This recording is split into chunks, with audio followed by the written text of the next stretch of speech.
मेरठ से मैं चुनाव लड़ रहा हूँ। मुझे बहुत अच्छा लग रहा है। I am feeling thrilled absolutely.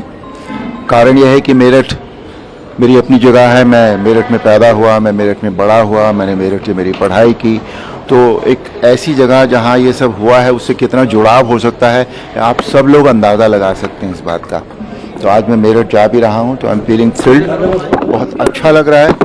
आज तक हम जो भी करते रहे, मैं जो करता रहा आज तक, वो एक तरह से आप कह सकते हैं कि वो भी सेवा का एक रूप था। और अब ये लोगों की सेवा का, हमारे भाइयों बहनों की सेवा का एक दूसरा रूप अब यहाँ से शुरू होगा। तो अच्छा लग रहा है। जो काम पहले करता था वही अभी भी करूँगा, हालांकि बस रूप उसका बदल जाएगा। और अपनी जगह से कितना लगाव होता है, कितना जुड़ाव होता है, ये सब आप जानते हैं।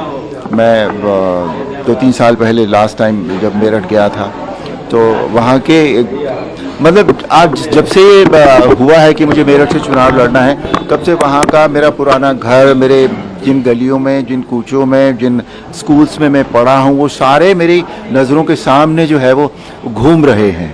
And I would love to be there, and I would love to meet people, and I would love to work for the people of Meerut and hub. Sir, एक सवाल, ऐसे समय में आपको टिकट मिला है जब हम देख लें रामलला की प्राण प्रतिष्ठा हुई और ठीक इसके बाद चुनाव हो रहा है, तो ये टिकट मिला, तो क्या कहना है आपने? नहीं देखिए, ये आपको उनसे पूछना पड़ेगा जिन्होंने ये टिकट दिया है। भाव सर, जो कि उन्होंने इस समय क्यों दिया।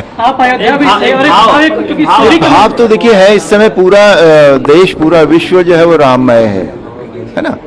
और रामलला का मंदिर बना है इतने सालों की जद्दोजहद के बाद। तो ओवरऑल माहौल बहुत एनर्जेटिक है, बहुत अच्छी ऊर्जा है। वो ऊर्जा जो भगवान राम के जो हमें देते हैं, वो ऊर्जा, उस ऊर्जा से हमारा देश इस समय बिल्कुल ओतप्रोत है।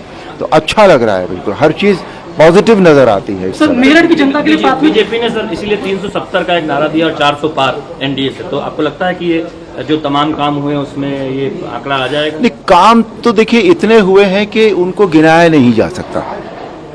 मतलब इतने काम, जितने काम हमारे आदरणीय प्रधानमंत्री ने कर दिए हैं इन सालों में, मुझे नहीं लगता अगर उसके आगे एक जीरो भी लगाई जाए तो उतने सालों में वो काम हो पाते।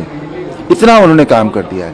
उनकी जो इच्छा है, जो विल पावर है, उनकी जो एनर्जी है, वो आज तक किसी भी नेता में, किसी भी पॉलिटिशियन में देखने को नहीं मिली। और मुझे वो पॉलिटिशियन नज़र ही नहीं आते अब तो।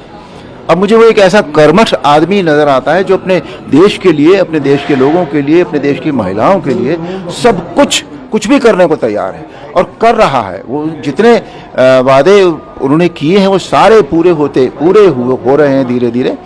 और जैसे राम मंदिर बना और महिलाओं का सशक्तिकरण हुआ, ये सारी चीज़ें हैं। और उसको अगर देखा जाए, उस को बैकग्राउंड में अगर हम रखें, तो जो आंकड़ा जो निर्धारित किया गया है, आई एम श्योर कि वो ज़रूर पार